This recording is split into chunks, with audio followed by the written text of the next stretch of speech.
everything that we're witnessing around this smells and tastes and feels like a currency, a financial system regime shift.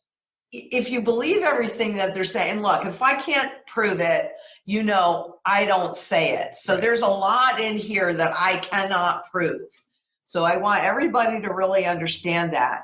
But there's always been a part of me that really has wondered, is this a planned event? I mean, I'm not taking away from the people that are dying. I think this is absolutely horrendous. Some people think that this virus was unleashed. And when you stop and look at, my two key things are your health and your wealth, and exactly in that order. And they've been screwing with our health for a very long time. Yes. So, this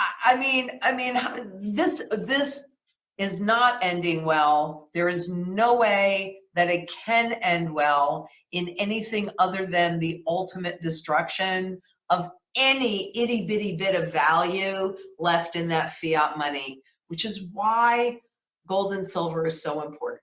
When people finally realize that they need to CYA cover their assets, and if they attempt to buy, gold and silver, their ability to do so can be hampered.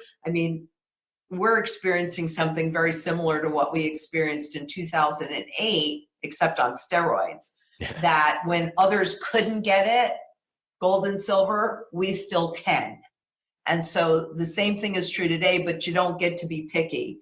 And I do think that people will go to cryptocurrencies when they can no longer get the gold and silver. Here's the thing, though. It hasn't been tested yet. This is going to be the test. It is. It's only been around since 2009, right? Just like this rise in ETFs and this rise in all of these funny derivatives and all of that. This is all getting tested now.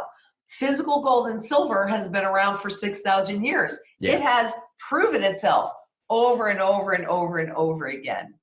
And while I am 100% convinced that digital currencies is the direction that governments want to go in, and I really would like more people to be able to protect their wealth. Really simply put, there is an unlimited amount of paper, and the cost to leverage that paper is, for a normal person like you or me, it's $150 to control 5,000 ounces of silver and 500 ounces of gold. So $150 controls roughly with gold, it'd probably be close to $900,000 worth of physical product. That's a lot of leverage, but they can create as many contracts as they want just by pushing a button. In the physical world, there is a finite amount of it. It is a true demand supply market.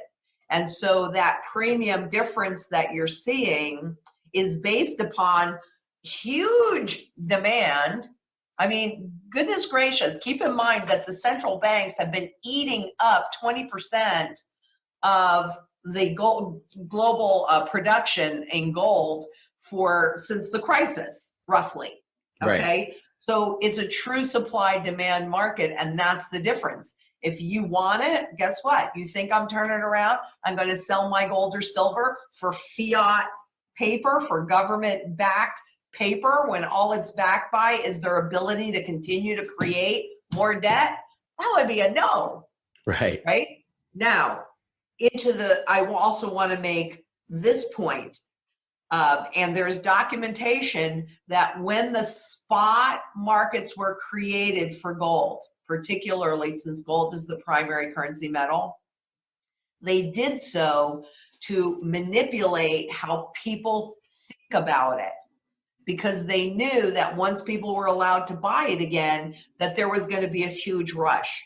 So according to their documentation, and there's lots of documentation that we can go where the central bankers are actually talking their words, not my words, from their meetings, not my imagination, right, where they talk about manipulating that to control people's perception. And having said that, I'll tell you the truth. If I could buy some silver from ITM right now, I mean, clients can, but I can't, and the consultants can't, because we have to make it available to clients first. If I could, I'd pay way more than 30 bucks an ounce. Why? Because quite frankly, I know what the true value, that fundamental value of an ounce of gold and an ounce of silver is. In fact, I just recently did a video on it, and don't hold me to this because obviously I'm not looking at those numbers. But if I remember correctly, the true value of an ounce of gold was north of $11,000.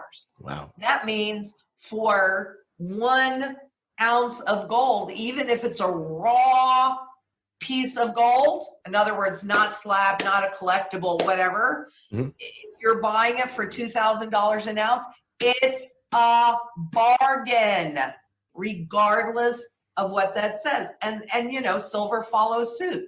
I think just recently the gold silver ratio, in other words, how many ounces of silver it would take to buy an ounce of gold, was something like 121 to 1, when the global average is 16 to 1.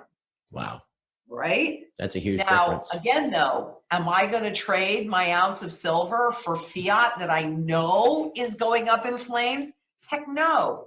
But would I trade it for a bunch of bananas or gas or something that I needed? Barter abilities. Yes. So, yeah. So, you know, I think people need to understand that they can't, it's hard. It's a paradigm shift. There's plenty of money for cash for the banks. No problem. I mean, people can take out as much as they want because the Federal Reserve can just create it. It's not a big deal. We can just create it. Well, what happens to the value of it when they create the massive amounts that they're creating?